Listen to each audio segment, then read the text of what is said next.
Good morning everyone. मेरी आवाज़ सही आ रही है?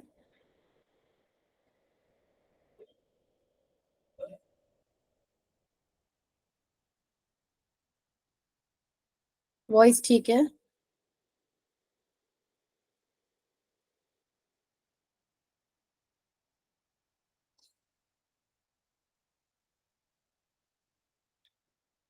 Thanks Tanvi.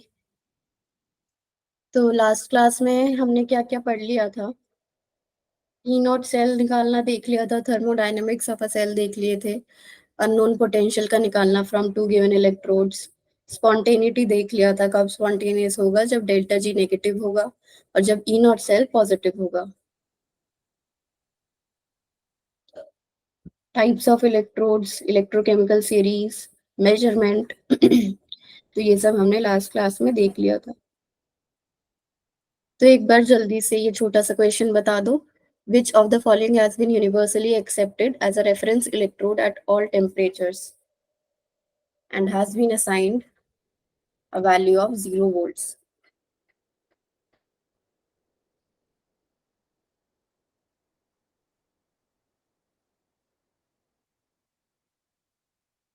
Standard platinum, standard graphite, standard copper या स्टैंडर्ड हाइड्रोजन?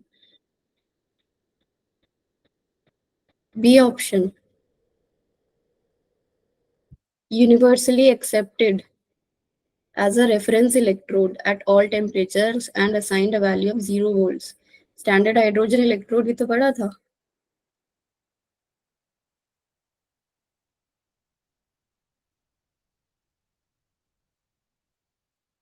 अंशिका, ठीक है।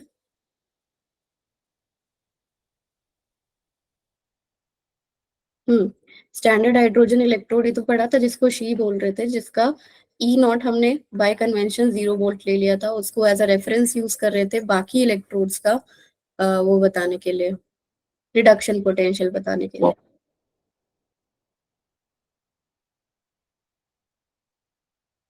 ठीक है, तो इसका हो जाएगा ऑप्शन डी, गुड निशा, स्टैंडर्ड हाइड्रोजन इलेक्ट्रोड। उसके बाद आज हमें स्टार्ट करना है नर्स्ट इक्वेशन। तो नर्स्ट इक्वेशन पहले डराइव करेंगे, फिर उससे रिलेटेड क्वेश्चंस करेंगे कुछ। तो नर्स्ट इक्वेशन आई कहाँ से थी? थर्मोडायनेमिक्स से हमारे पास एक इक्वेशन आई थी, delta G is equal to delta G not plus R T L N Q. ये क्यू क्या है? Reaction question. क्यू कैसे निकालते हैं, पता है किसी को? एक रिएक्शन दे रखी हो तो रिएक्शन क्वेश्चन कैसे निकालते थे?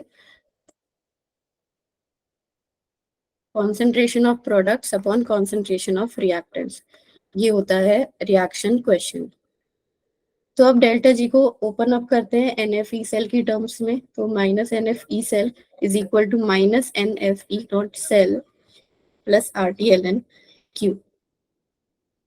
नेक्स्ट स्टेप में इस पूरी इक्वेशन को मैं माइनस एन एफ से डिवाइड कर रही हूँ, divide by minus N F. तो E cell is equal to E not cell minus R T by N F L N Q. इस इक्वेशन को बोलते हैं नर्स्ट इक्वेशन।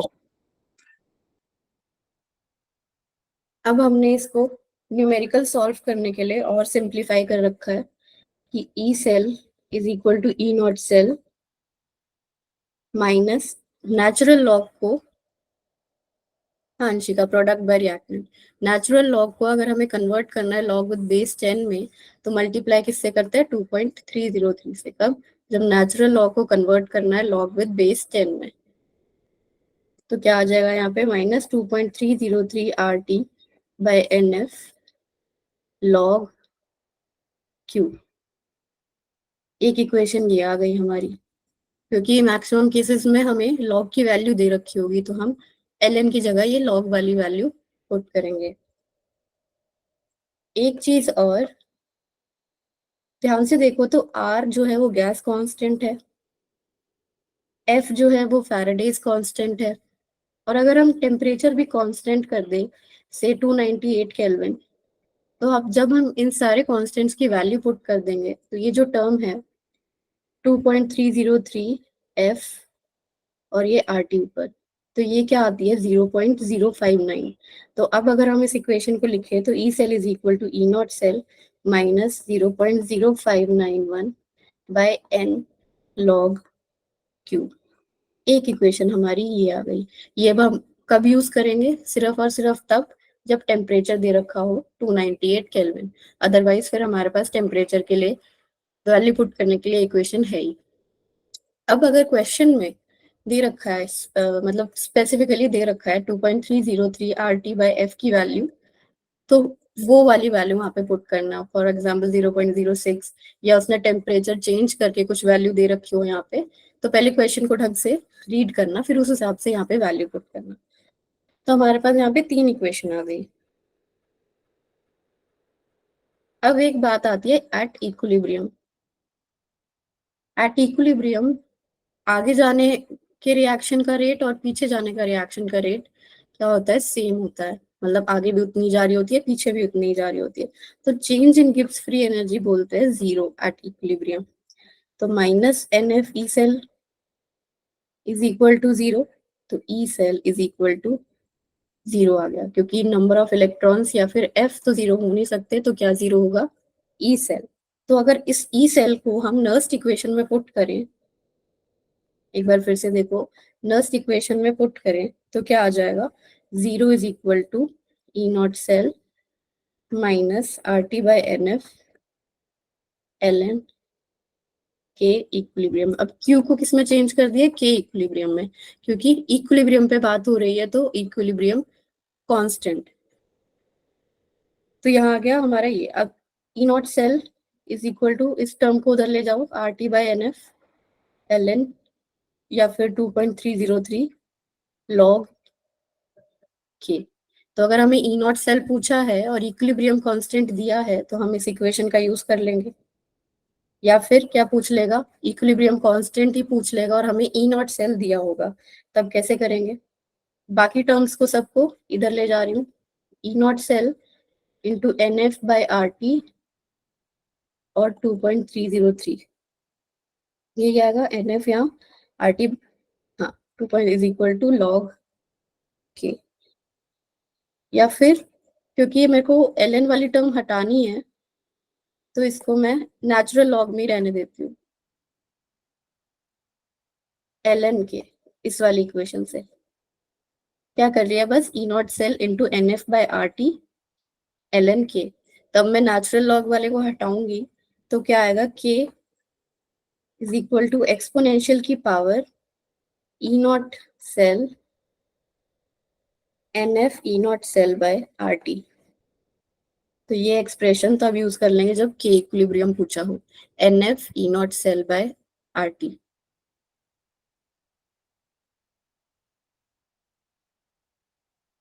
तो हमारे पास क्या क्या फॉर्मूले आ गए, ये इक्वेशन लिख लो। E cell is equal to, E cell is equal to E not cell minus 2.303 R T by N F log Q. ये कब यूज करेंगे? जब टेम्परेचर 298 केल्विन के अलावा कोई दिया होगा। और अगर 298 केल्विन दिया होगा तो डायरेक्ट हम ये वाली इक्वेशन यूज कर लेंगे 0.0591 वाली। लिख लो तो एक बार थम्स अप दे देना। नेक्स्ट स्लाइड पे चलते हैं फिर।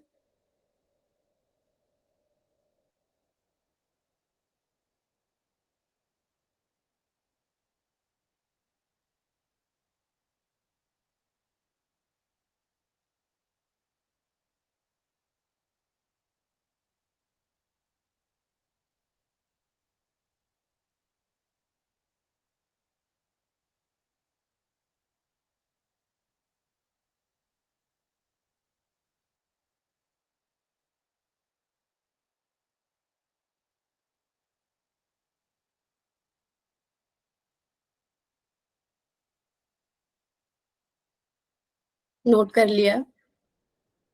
ओके। इक्विलिब्रियम पे क्या होता है? E cell zero. तो इक्विलिब्रियम पे रिएक्शन कोएफिशिएंट भी इक्विलिब्रियम कांस्टेंट में कन्वर्ट हो जाता है। और ई नॉट सेल क्या आता है? ये, या फिर K is equal to N F E not cell by R T.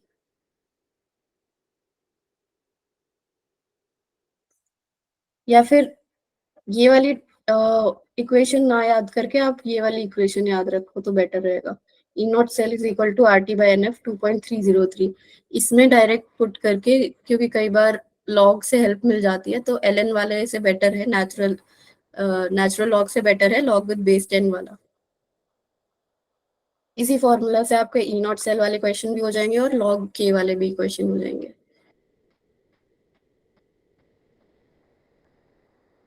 और फिर से वही बात कि अगर 298 केल्विन दिया है तो इस सब की वैल्यू रख देंगे। ई नॉट सेल तब क्या आ जाएगा, इसकी वैल्यू 0.059, 0.059 बाय एन लॉग के एट 298 केल्विन। क्वेश्चंस करें अब।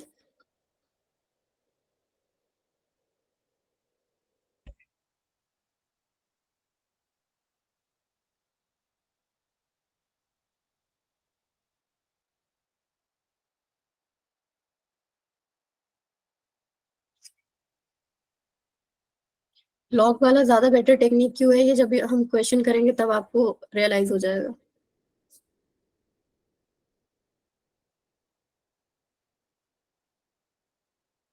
क्योंकि इसमें 298 केल्विन भी मल्टीप्लाइड है और 0.059 हम इसमें डायरेक्ट यूज कर पा रहे हैं। चलो अब क्वेश्चन पे चलते हैं। डीपीपी 2 क्लास वर्क का क्वेश्चन है, what is the electrode potential of the following electrode at 25 degree Celsius. Nickel 2 plus 0.1 molar से जा रहा है निकल पे। द स्टैंडर्ड रिडक्शन पोटेंशियल दे रखा है -2.25। 2.303 आर टी बाई एफ की वैल्यू भी इन्होंने दे दी है 0.06।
डायरेक्ट नस्ट इक्वेशन लगाएंगे, बी ऑप्शन। अच्छा आंसर की में तो इसका ए दे रखा है, एक बार देख लेते हैं। बी ऑप्शन आ रहा है आपका भी -0.34। चलो एक बार देख लेते हैं, नर्स्ट इक्वेशन लगानी है। E is equal to E not -2.303 R T by F की वैल्यू यहीं से रख रही हूँ 0.06 divided by number of electrons 2 log of concentration. ठीक है, Na2 प्लस से Ne जा रहा है अगर, तो रिएक्शन क्या होगी, Ni2 प्लस से Ni जाने की। तो Ni सॉलिड है तो सॉलिड की तो लेते नहीं है, 1 ले लेते हैं डिवाइडेड बाय Ni2 प्लस। तो ई नॉट दे रखा है -0.25 -0.03 इंटू लॉग ऑफ 10 की पावर -1 है, ऊपर जाके 10 की पावर 1 हो जाएगा, तो ये 1 ही रहेगा, लॉग 10 इज 1। तो -0.25 -0.03। अब आ गया सर्जन का ए, 820 -0.28 ऑप्शन ए। उल्टी रिएक्शन कंसीडर कर ली थी क्या,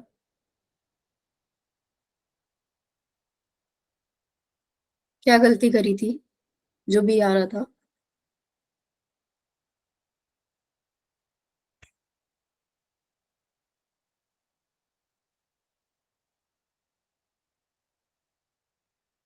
गलत, रिएक्शन गलत। हाँ तो वही देखो कि Na2+ से Na जाना लिखा हुआ है, इसलिए रिडक्शन वाली कंसिडर करनी है। नेक्स्ट क्वेश्चन पे चले।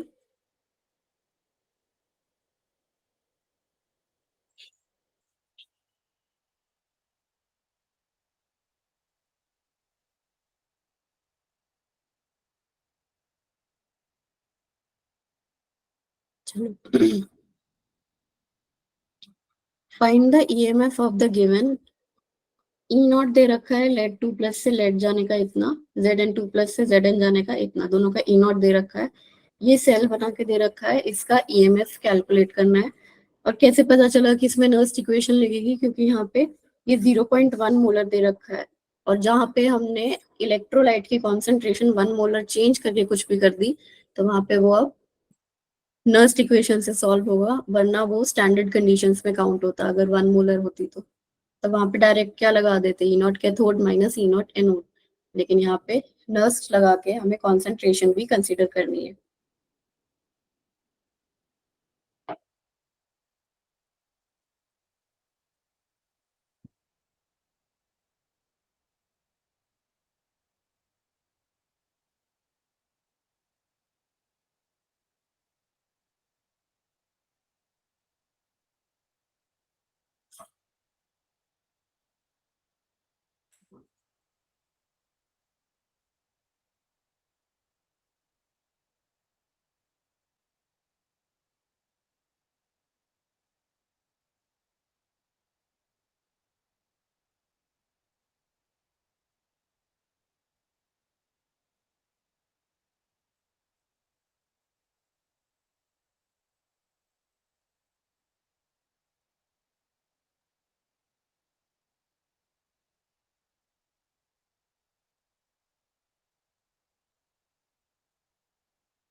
कितना आ रहा है?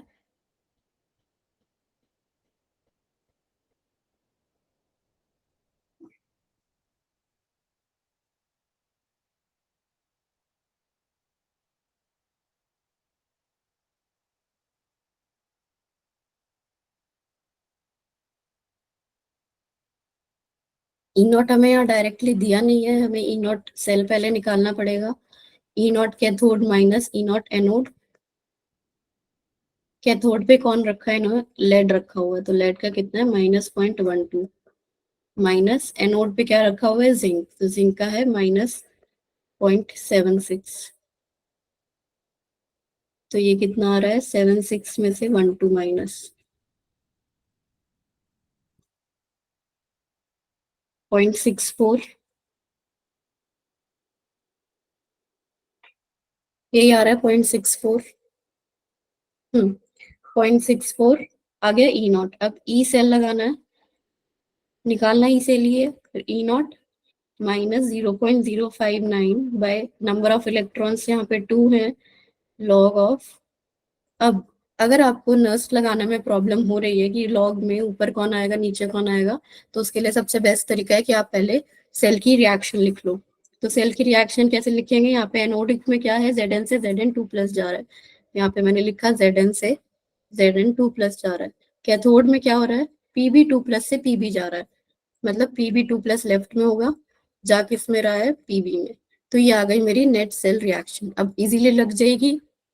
नस्ट लॉग ऑफ Zn2+ ऊपर, नीचे Pb2+। तो ये सेल क्या आ जाएगा, 0.64 minus 0.059/2, log of Zn2+ concentration 10⁻⁻1 divided by lead की 1। तो ये माइनस सामने जाके प्लस हो जाएगा, तो 0.64 प्लस कर देंगे, ये जो भी आएगा 0.03 अराउंड आएगा, तो 0.67 आ रहा है। ठीक है, तो इसका ऑप्शन सी करेक्ट हो जाएगा, 0.67, और किसी में है नहीं। ये +0.8 है, ये +0.63 है, ये माइनस में है, तो ग्रेटर देन 0.637, जो कि है 0.67। C option. Good.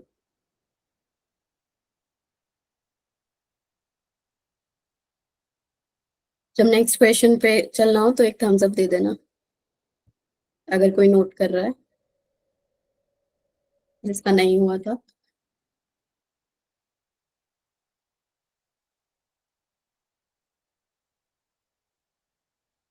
Okay.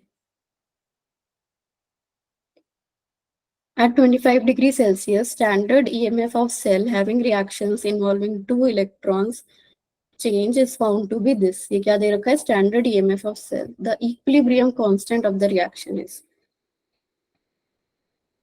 Equilibrium constant निकालने का क्वेश्चन।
हाँ जी बेटा, क्या है?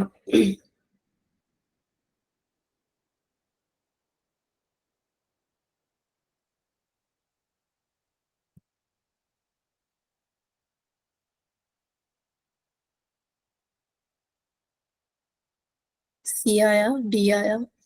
ठीक है, देख लेते हैं इसको। E not cell 0.059 by N log K equilibrium. यही इक्वेशन थी, 0.0591 by N log K equilibrium at 298 kelvin.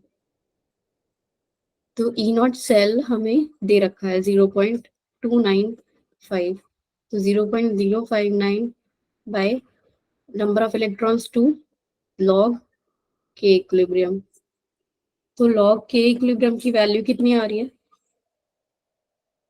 0.295 into 2,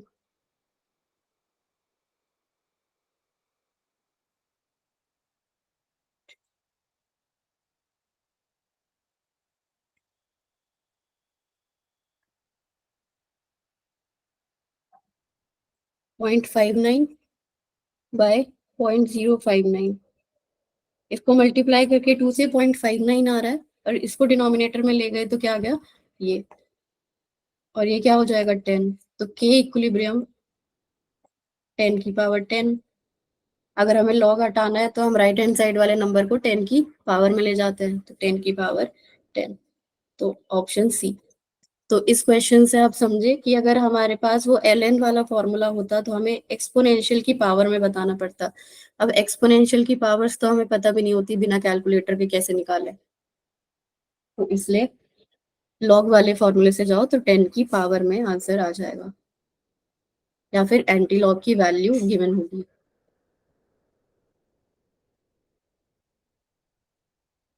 ठीक है।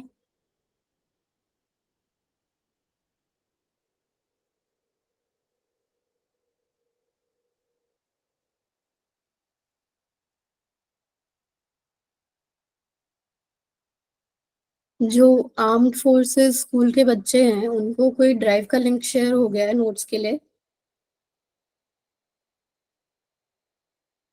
नोट्स के लिए और डीपीपीस के लिए कोई ड्राइव का लिंक शेयर हुआ है? हाँ या ना, कुछ भी। नहीं हुआ तो नो।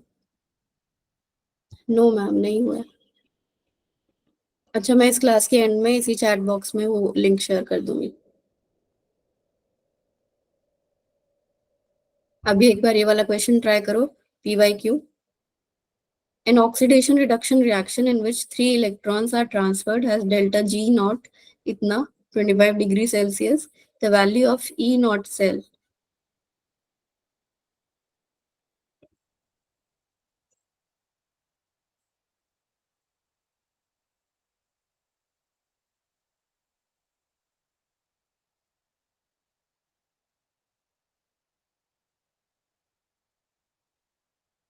नंबर ऑफ इलेक्ट्रॉन्स दिया है, डेल्टा जी नॉट दिया है, ई नॉट सेल बताना है।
डायरेक्ट लगेगा formula, delta G not minus N F E not cell. तो ई नॉट सेल क्या आ जाएगा? Delta G not by minus N F.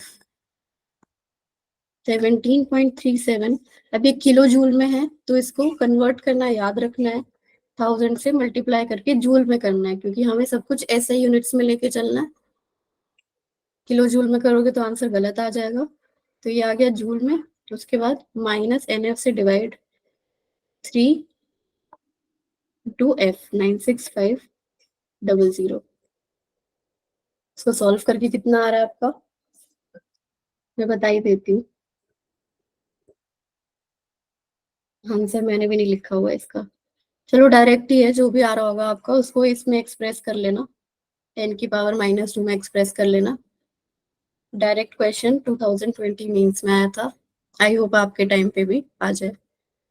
चले नेक्स्ट क्वेश्चन पे, इजी ही था बिल्कुल।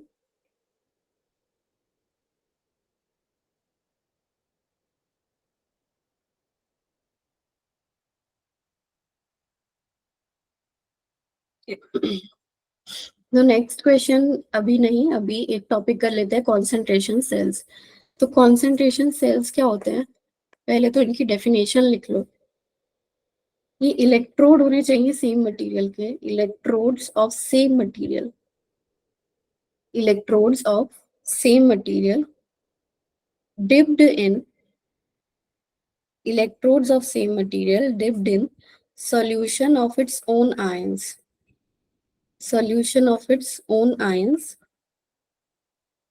having different concentration, having different concentration। Same material के electrode को डिप किया है उसी के आयंस के सॉल्यूशन में, लेकिन दोनों की क्या है, कॉन्सेंट्रेशन अलग अलग है। फॉर एग्जाम्पल ये कॉपर की इलेक्ट्रोड है, दो कॉपर की इलेक्ट्रोड है दोनों, इनको डिप किया है कॉपर सल्फेट में,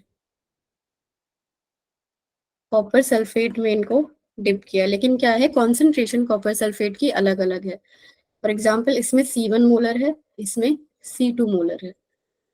ऊपर वही सेटअप है, स्विच है, वोल्ट मीटर है, जो भी है। बीच में क्या है, सॉल्ट ब्रिज है। Copper dipped copper sulphate having different concentration, यहाँ पे C1 है, यहाँ पे C2 है। तो अब हम इनके लिए कुछ कुछ चीजें लिखने वाले हैं। क्या क्या? एनोड की रिएक्शन, कैथोड की रिएक्शन, नेट रिएक्शन, फिर सेल रिप्रेजेंटेशन और फिर नस्ट। तो पहले लिखते हैं एनोड की रिएक्शन। एनोड पे क्या हो रहा है? कॉपर की ऑक्सीडेशन होगी।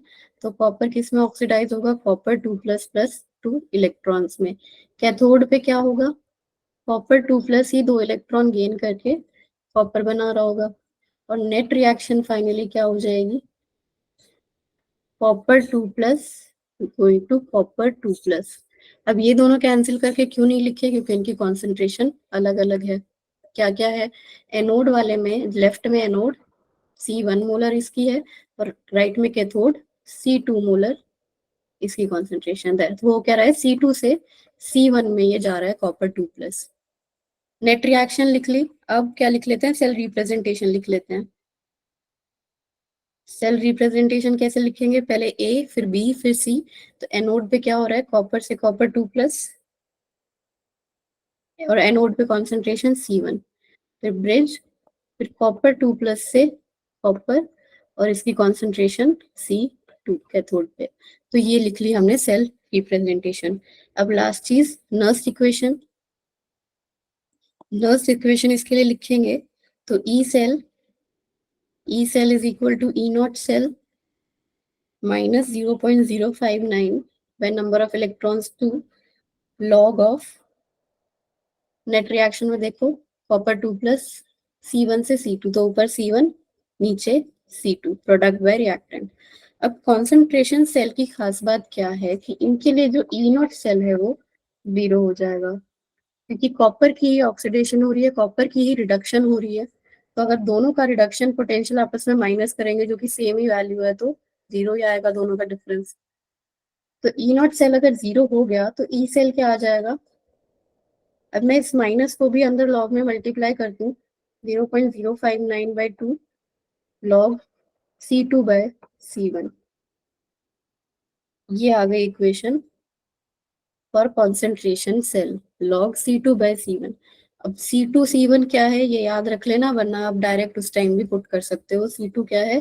कैथोड की या फिर राइट वाले की, और C1 क्या है? एनोड की या फिर लेफ्ट वाले की। 0.059/2 log C2/C1। गुड। एक बार हो जाए तो बता देना।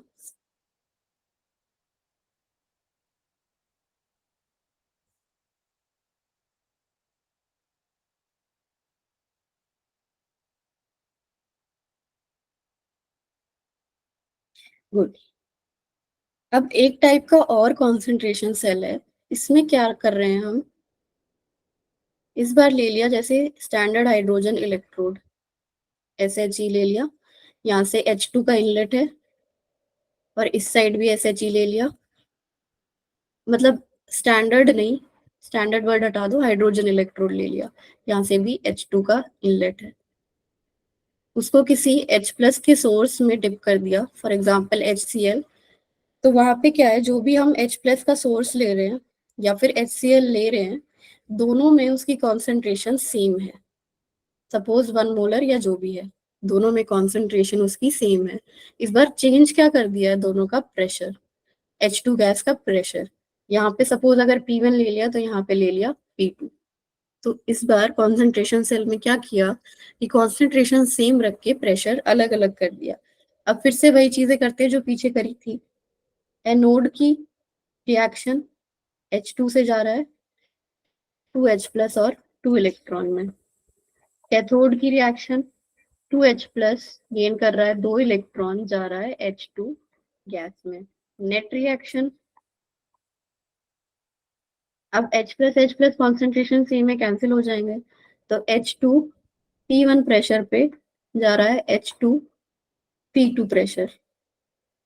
ये P2, ये P1। ये आ गई मेरी नेट सेल रिएक्शन। और क्या बच गया लिखना? रिप्रेजेंटेशन रह गई। रिप्रेजेंटेशन वही प्लैटिनम, और एनोड है तो H2 से H+, बीच में ब्रिज, और यहाँ पे H+ से H2, फिर से प्लैटिनम। डिफरेंट क्या है, बस ये P1 प्रेशर है, ये P2 प्रेशर है। एनोड कैथोड पे प्रेशर डिफरेंट है। और क्या रहेगा Nernst equation, E cell, E not cell यहाँ पे भी जीरो हो जाएगा, दोनों सेम इलेक्ट्रोड्स हैं। 0 minus 0.059/2 log pressure of cathode P2 by pressure at anode P1। Minus को फिर से अंदर ले जाएंगे, 0.059/2 लॉग P1 बाय P2। एक नर्स्ट मेरे पास ये आ गई ई सेल का फॉर्मूला।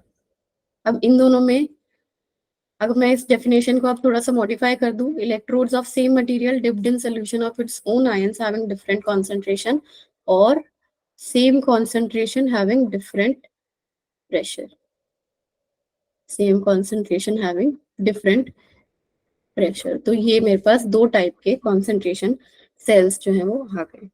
इस वाले को भी नोट कर लो।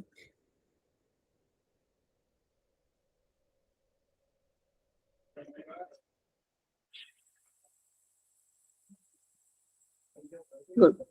अब इसकी एप्लीकेशन कहाँ है इस टाइप के क्वेश्चन में, या फिर मतलब प्रैक्टिकली भी, जैसे कॉपर जो है वो कॉपर+1 में भी कई बार होता है, कॉपर+2 में भी कई बार होता है। तो आजकल तो इसकी इतनी एप्लीकेशंस नहीं है क्योंकि हमारे पास और भी बहुत सारे तरीके आ गए हैं वैलेंस डिटरमाइन करने के, लेकिन पहले के टाइम पे ये यूज हो जाते थे। तो ये क्वेश्चन भी बहुत ज्यादा इंपॉर्टेंट नहीं है, बस आपकी अंडरस्टैंडिंग के लिए यहाँ पे लगा दिया है। Calculate the valency of copper from the following cell at 294 Kelvin if the EMF of the cell is this. Copper sulphate की कॉन्सेंट्रेशन, कॉपर सल्फेट की कॉन्सेंट्रेशन अलग अलग दे रखी है। तो पहले तो हमने इसे आइडेंटिफाई किया कि ये कॉन्सेंट्रेशन सेल है क्योंकि दोनों कॉपर कॉपर है। उसके बाद हम अपना फॉर्मूला लगा देंगे C2/C1 वाला।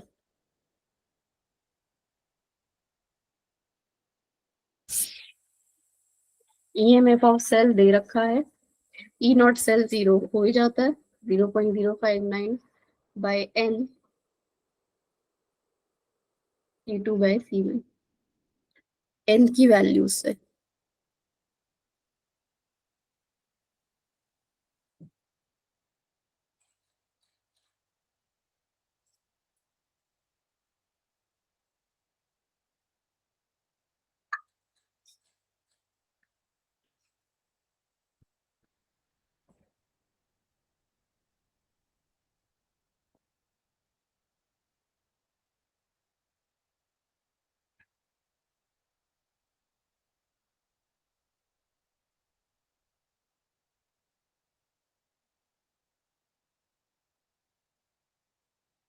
ई cell is equal to 0.059/n log of C2/C1 यानी 0.123 कैथोड वाले की डिवाइडेड बाय एनोड वाले की 0.00162। ई सेल कितना दे रखा है, 0.02571। तो सब कुछ सॉल्व वगैरह करके आपकी एन की वैल्यू 1.99 या फिर अप्रोक्सीमेटली 2 के करीब आ रही होगी, 2 के करीब आएगी।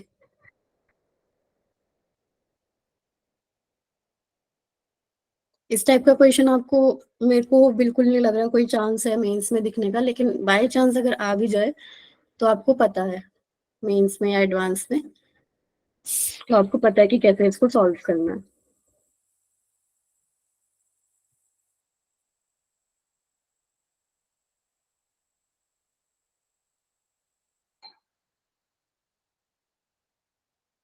ओके बेटा।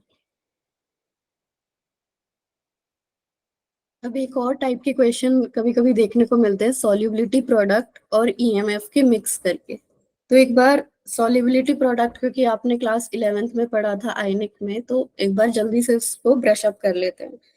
तो कुछ स्पेयरिंगली सॉल्युबल सॉल्ट होते हैं। स्पेयरिंगली सॉल्युबल मतलब जो ढंग से सॉल्युबल नहीं होते पानी में। एग्जाम्पल AgCl, उसका प्रेसिपिटेट बैठ जाता है नीचे और सॉल्युबिलिटी उसकी बहुत कम है। तो अगर हम AgCl का एक्सप्रेशन लिखें ब्रेक करके उसको उसके आयंस में, तो उसको Ag+ और Cl- लिख सकते हैं। अब जो AgCl है उसमें Ag प्लस की सॉल्युबिलिटी S लिखते थे, Cl माइनस की सॉल्युबिलिटी S लिखते थे, और इन दोनों की सॉल्युबिलिटीज को मल्टीप्लाई करके जो प्रोडक्ट आता था उसको बोलते थे KSP, सॉल्युबिलिटी प्रोडक्ट। तो यहाँ पे क्या आएगा, Ag प्लस की concentration multiplied by Cl minus की कॉन्सेंट्रेशन या फिर solubility is equal to S into S is equal to S square. तो अगर हमें सॉल्युबिलिटी पता थी तो हम उससे KSP बता सकते थे रूट KSP करके, या फिर KSP पता है तो सॉल्युबिलिटी बता सकते थे।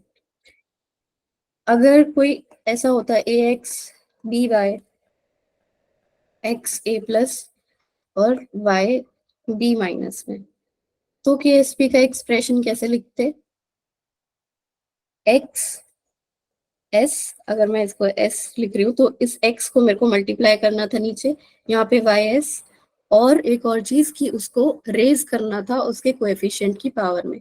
तो एक्स एस रेज हो जाएगा एक्स की पावर में, वाई एस रेज हो जाएगा वाई की पावर में। तो कोई भी अगर यहाँ पे अगर 2Ag का कोई सॉल्ट होता जैसे कि सिल्वर क्रोमेट Ag2CrO4, तो इसको कैसे लिखते, 2Ag plus plus CrO4 2 minus. तब इसका KSP का एक्सप्रेशन क्या आ जाता, एक बार चार्ट में लिखो इसका KSP का एक्सप्रेशन।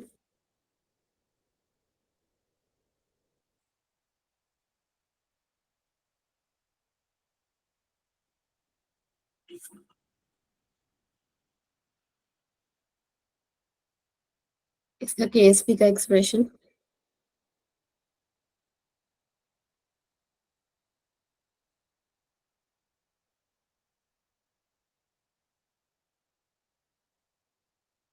यहाँ पे लिखते 2s, यहाँ पे लिखते s, 2s का होल स्क्वायर रेज करेंगे उसके कोएफिशिएंट की पावर में इंटू s, तो क्या आता 4s² into s equal to 4s³ तो इसका KSP का एक्सप्रेशन आता 4s³। तो हमें क्या याद रखना है, 2s² s, हाँ, तो 4s³। तो ऐसे सॉल्युबिलिटी प्रोडक्ट निकालते थे। तो अब उसका इलेक्ट्रोकेमिस्ट्री में कहाँ यूज है, कुछ इस पहले लिख लो। अगर मतलब करा ही हुआ है तो वैसे कुछ जरूरी नहीं है, एक बार क्वेश्चन में इसकी एप्लीकेशन देख लो। जैसे 96 में क्वेश्चन आया था, standard reduction potential for copper 2+ to copper 0.34, calculate the reduction potential at pH is equal to 14 for the above couple. KSP दे रखा है कॉपर हाइड्रोक्साइड का इतना। एक बार आराम से 1 मिनट लेके सोचो कि कुछ हो सकता है, वरना मतलब मैं दे नहीं रही है क्वेश्चन करने के लिए, बस एक बार सोच लो इसको, अगर कुछ सोच पा रहे हो तो कुछ भी अप्रोच।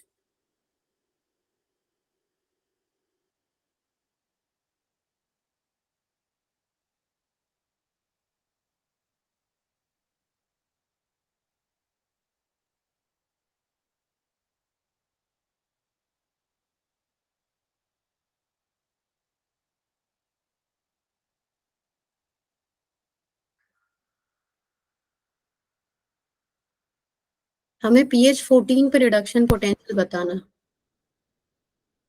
कोई कुछ बोल रहा था, नेहा कुछ कह रहे हो, ओके। तो हमें pH 14 पे रिडक्शन पोटेंशियल बताना है, तो इसका मतलब एक तो चीज ये समझ आ गई। हाँ, पहले इसका पीएच से सॉल्व करेंगे, क्यों, क्योंकि हमें रिडक्शन पोटेंशियल निकालना है pH 14। pH 14 मतलब इसने जो कॉन्सेंट्रेशन है वो कहीं ना कहीं 1 मोलर नहीं ली होगी, या फिर कुछ और भी चीजें हैं जिसकी वजह से ये स्टैंडर्ड कंडीशंस पे नहीं है। तो स्टैंडर्ड कंडीशंस पे इसने दे दिया है, और ई सेल हम इससे फाइंड कर लेंगे। तो ई सेल क्या होता है, E0 सेल माइनस 0.059, क्योंकि यहाँ पे कॉपर तो 2 इलेक्ट्रॉन्स लॉग ऑफ। अब यहाँ पे क्या लेंगे,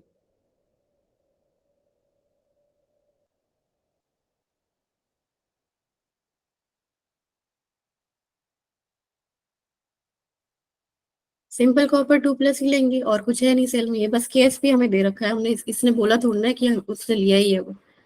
ठीक है, तो इसने KSP दे रखा है, बस उसका रिएक्शन क्या लिखेंगे, copper 2+ plus 2 electron giving copper.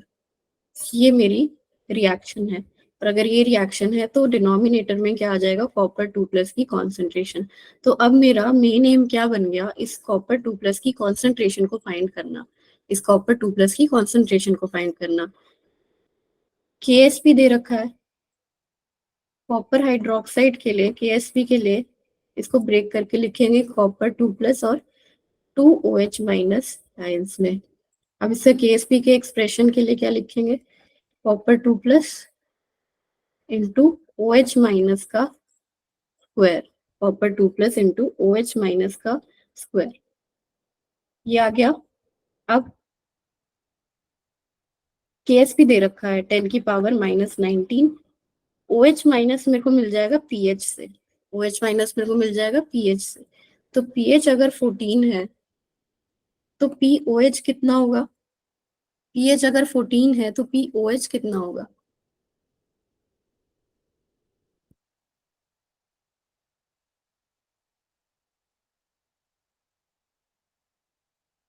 0। PH plus pOH is equal to 14। तो अगर पीएच ही 14 है तो पीओएच कितना होगा, 0। तो OH- की कॉन्सेंट्रेशन कितनी आ जाएगी, minus log of 0, log 0 is 1, log 0 is 1। OH- की कॉन्सेंट्रेशन आ गई 1 मोलर। तो अगर इस 1 मोलर को यहाँ पुट कर दे इस एक्सप्रेशन में, तो कॉपर 2+ की कॉन्सेंट्रेशन आ जाएगी मेरे पास। तो copper 2+ is equal to OH- denominator में 1 का स्क्वायर, तो ये आ गया 10⁻⁻19 मोलर कॉपर 2+ की कॉन्सेंट्रेशन। अब सिंपली इसको नर्स्ट वाले में पुट कर देंगे, तो E is equal to 0.34 minus 0.059/2 log 1/10⁻⁻19, 10⁻⁻19। Good. इसको सॉल्व करके हम ईएमएफ बता देंगे, एक बार नोट कर लो।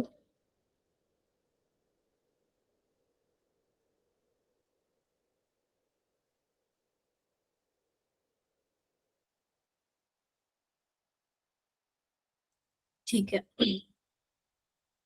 तो ये बिल्कुल उसके सिमिलर क्वेश्चन है, इसमें बस क्या चेंज कर दिया, इस बार पीओएच 14 कर दिया, पिछली बार पीएच 14 था, इस बार पीओएच 14 है। तो ये क्वेश्चन आपके लिए होमवर्क है, इसको एक बार ट्राई कर लेना, नेक्स्ट क्लास में मेरे को आंसर बता देना। अभी आप एक बार कुछ पीवाईक्यूज हैं ये सॉल्व कर लो, नर्स से रिलेटेड ही है। कैलकुलेट दी इक्विलिब्रियम कांस्टेंट के सी, ये रिएक्शन दे रखी है, इक्विलिब्रियम कांस्टेंट बताना है, ने गिवन है 10 इंटू 10⁻15। तो E not cell of this reaction,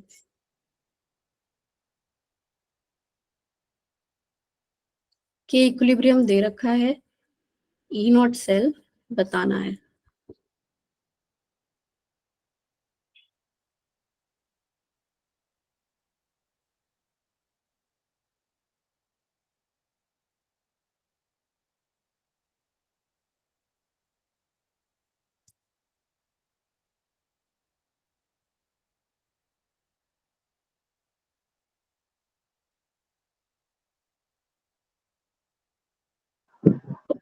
ma'am options में मिसप्रिंट क्या बोल रहे हो,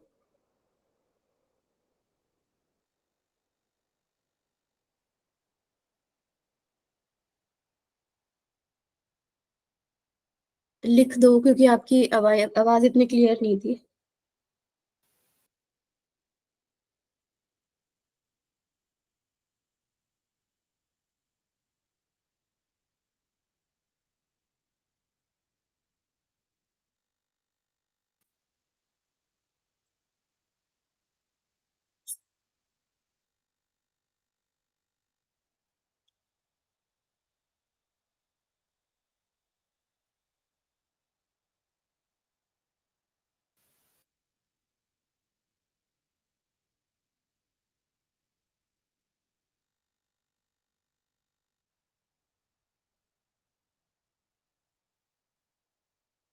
ये आ रहा है, ये मैं एक बार चेक कर लेती हूँ, इसी में ही होगा।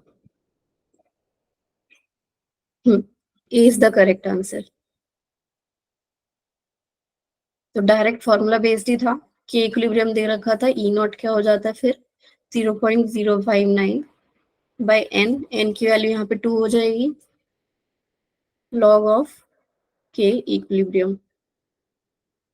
तो 0.059/2, 10 की पावर 16 है ये, 10 की पावर 16 है, तो सामने 16 आ जाएगा, तो इसको 8 से मल्टीप्लाई कर देंगे, तभी आ रहा है 0.4736 आ रहा है फिर।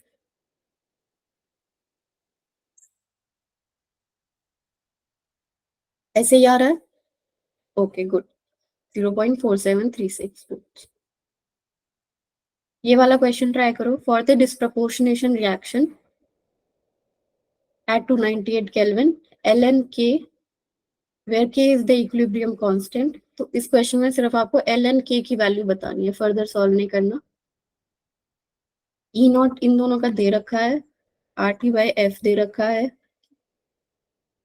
देखो इसमें आर टी बाई एफ अलग दे रखा है, 0.059 नहीं दे रखा।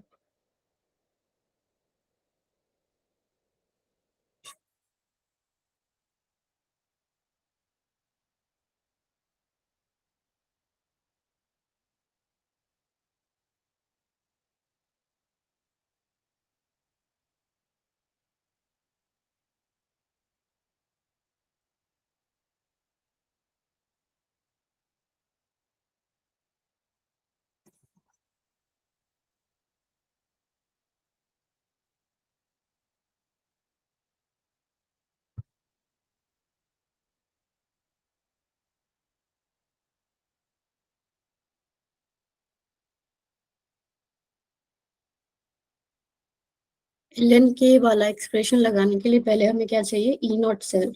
ई नॉट सेल कैसे आ जाएगा, E naught cathode minus E naught anode करके,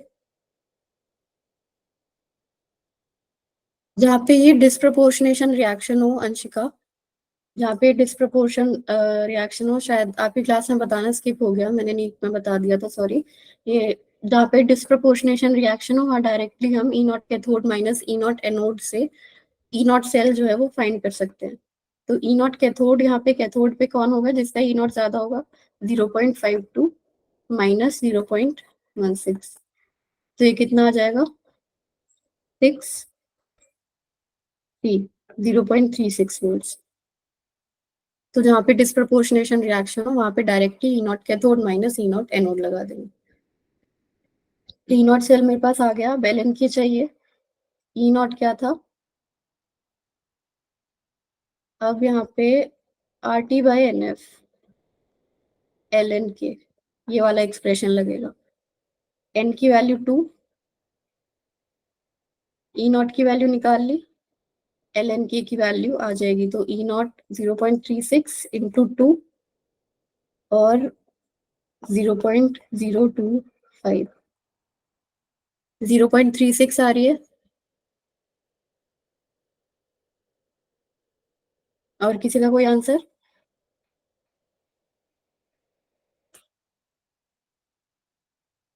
144 है इसका आंसर। अच्छा 0.36 ई नॉट बता रहे होगे, इसको सॉल्व करके देख लेते हो एक बार।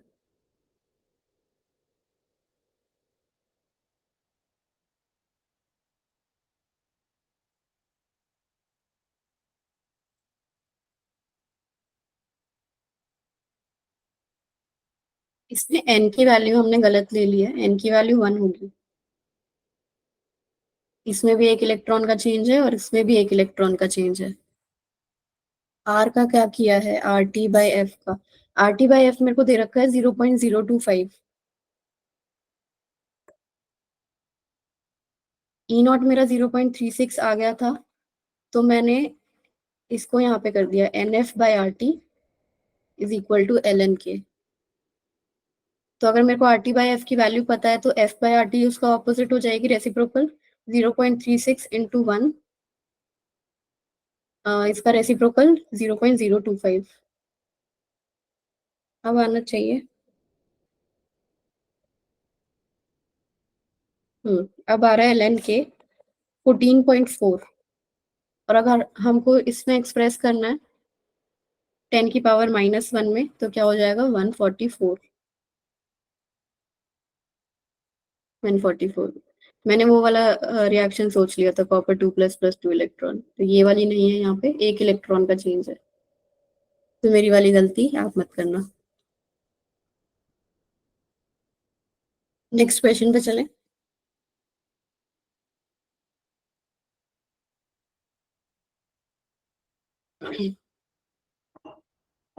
For the following electrochemical cell, एक साइड पे क्या लगाया हुआ है, स्टैंडर्ड हाइड्रोजन इलेक्ट्रोड, एक साइड पे कोई मेटल है जो +4 से +2 में जा रहा है। ई सेल उसका दे रखा है, जब M2+/M4+, इन दोनों की कॉन्सेंट्रेशन का जो रेशियो आ रहा है वो 10 की पावर x आ रहा है। ई नॉट दे रखा है मेटल के लिए इतना, 2.303 RT/F की वैल्यू दे रखी है 0.059। एक बार जल्दी से ट्राई कर लो।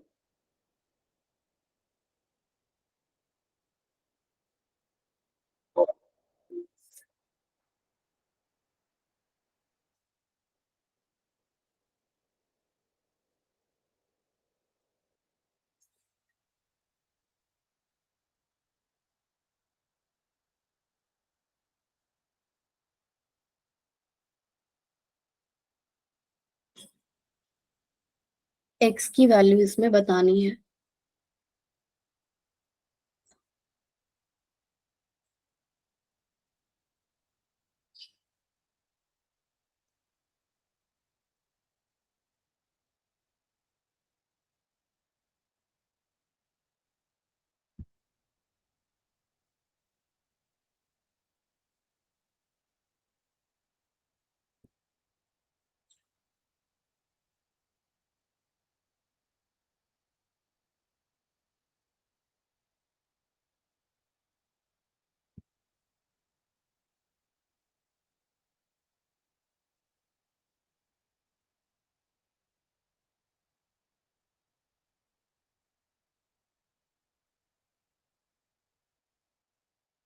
ए ऑप्शन,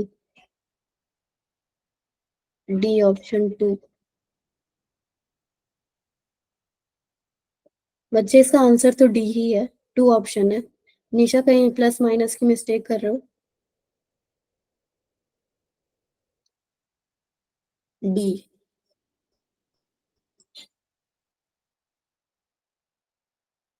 नर्स्ट लगानी है इसमें, E is equal to E0 -0.059 दे रखा है, by n। Number of electrons कितने हो जाएंगे, 2 लॉग। अब किसको कहाँ पे लेना है, उसके लिए रिएक्शन लिख लेते हैं। H2 जा रहा है H+ में, और M4+ जा रहा है M2+ में, तो नेट रिएक्शन क्या हो जाएगी, H2 + M4+ going to H++M2+, और यहाँ पे 2 मल्टीप्लाई, तो log concentration of product M2+ H+ का स्क्वायर अपॉन H2 का प्रेशर इंटू M4+। ये आ गया मेरा नर्स्ट का एक्सप्रेशन। अब E0 जो है वो निकाल लेंगे, क्योंकि E0 इसका दे रखा है और स्टैंडर्ड हाइड्रोजन इलेक्ट्रोड है ये, 1 बार प्रेशर है, 1 मोलर कॉन्सेंट्रेशन है, तो 0 ही होगा उसका। तो यहाँ पे डायरेक्ट हम पुट कर देंगे इसको 0.151, 0.059/2।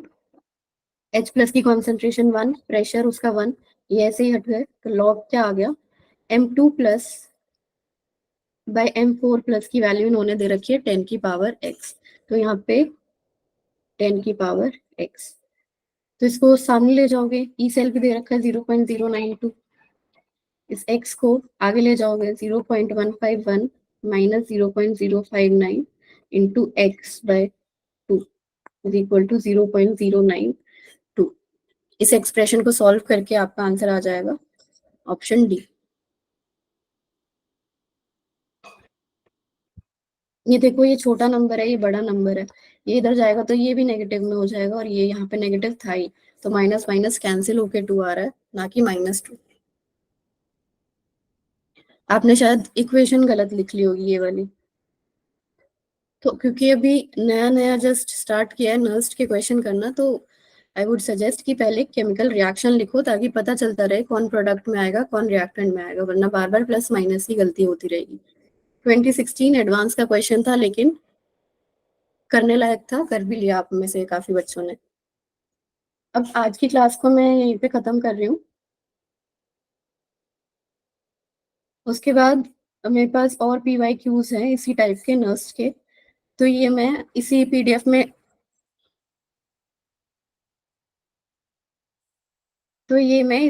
में, अटैच कर दूंगी, और एज अ होमवर्क आप उन लोगों को उन क्वेश्चंस को सॉल्व कर लेना। और नेक्स्ट क्लास में हम इलेक्ट्रोलाइसिस स्टार्ट कर देंगे, लेकिन उससे पहले हम जल्दी से इन क्वेश्चंस को भी डिस्कस कर लेंगे। तो आप ओके इस बात से, अगर PYQs आपको होमवर्क में मिल रहे हैं? ज्यादा नहीं है, बस 5 होंगे मैक्सिमम। ठीक है इस बात से? बाय मैम से पहले बता दो, ठीक है ना? क्वेश्चन मैं दे रही हूँ होमवर्क में जो PYQ, उसको सॉल्व आपको ही करना है, मैं बस जल्दी जल्दी से बता दूंगी नेक्स्ट क्लास में। और एक और चीज मेरे को बतानी है कि जैसे मैंने होमवर्क DPP 1 शेयर करी थी व्हाट्सएप ग्रुप में, और जो आर्म्ड फोर्सेस वाले बच्चे हैं उनके लिए मैं ड्राइव पे अपलोड कर दूंगी। अच्छा, वो बच्चे रुक जाना एक बार, मैं ड्राइव का लिंक भी अभी चैट बॉक्स में भेज दूंगी। तो उस पे मैंने होमवर्क DPP 1 दे दी थी, सॉल्व करिए आप लोगों ने वो। 5 मिनट लगने थे उसमें बस।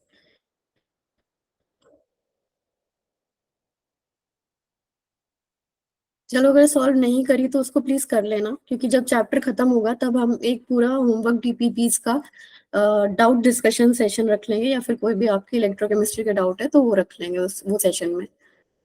और एक और इम्पोर्टेंट बात कि कल आपकी क्लास नहीं होगी, मेरी केमिस्ट्री वाली। बाकी क्लासेस हैं, मेरी केमिस्ट्री वाली क्लास नहीं है। ये क्लास हम वेडनेसडे को रखेंगे, नेक्स्ट वीक में। टाइमिंग आप लोगों से डिस्कस कर लूंगी मैं ट्यूसडे को। ठीक है, तो कल आपकी केमिस्ट्री क्लास नहीं है, मैं लीव पे हूँ। ओके, मैं लीव पे हूँ इसलिए नहीं होगी, वेडनेसडे को होगी नेक्स्ट वीक में। उसके बाद सेम टाइम टेबल रहेगा, यही फ्राइडे को हुआ करेगी।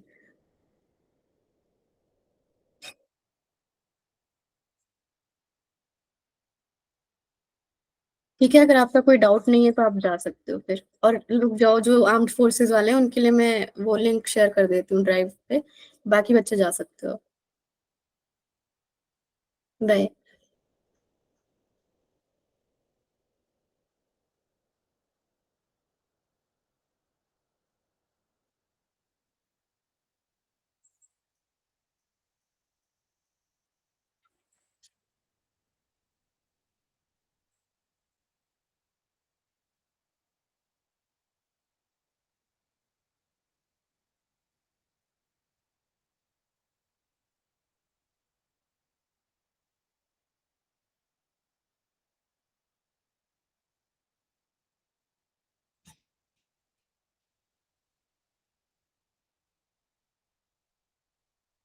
ओके बेटा, एक बार इस लिंक को आप ओपन करके देख लो। खुल रहा है ना?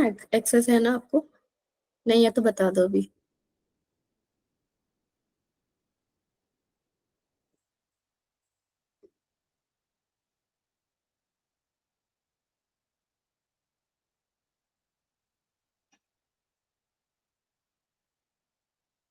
अगर ओपन हो रहा है ये लिंक तो एक थम्स अप भेज दो।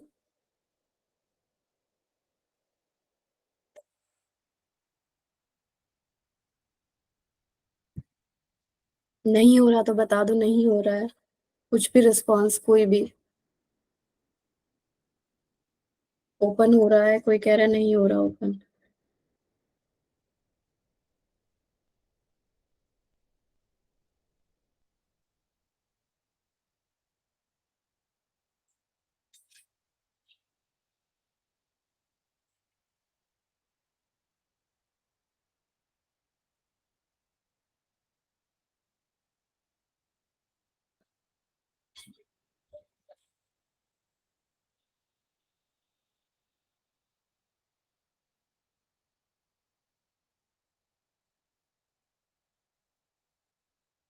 अच्छे, परमिशन तो दे रखी है, ओपन हो रहा है, एक्सेस भी है। तनीषा, एक बार आप फिर से ट्राई कर लो, और आप में से जो भी है आर्म फोर्सेस का, इस लिंक को ना कॉपी पेस्ट करके अपने व्हाट्सएप ग्रुप में डाल दो, क्योंकि मेरे पास आपका कोई किसी का भी। ओके हो गया? इस लिंक को कॉपी पेस्ट करके अपने व्हाट्सएप ग्रुप में डाल दो क्लास के।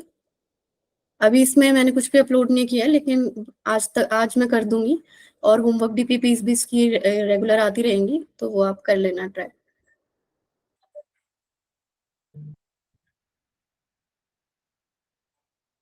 ठीक है, अगर कोई डाउट नहीं है तो आप जा सकते हो, और प्लीज इस लिंक को कॉपी कर लेना।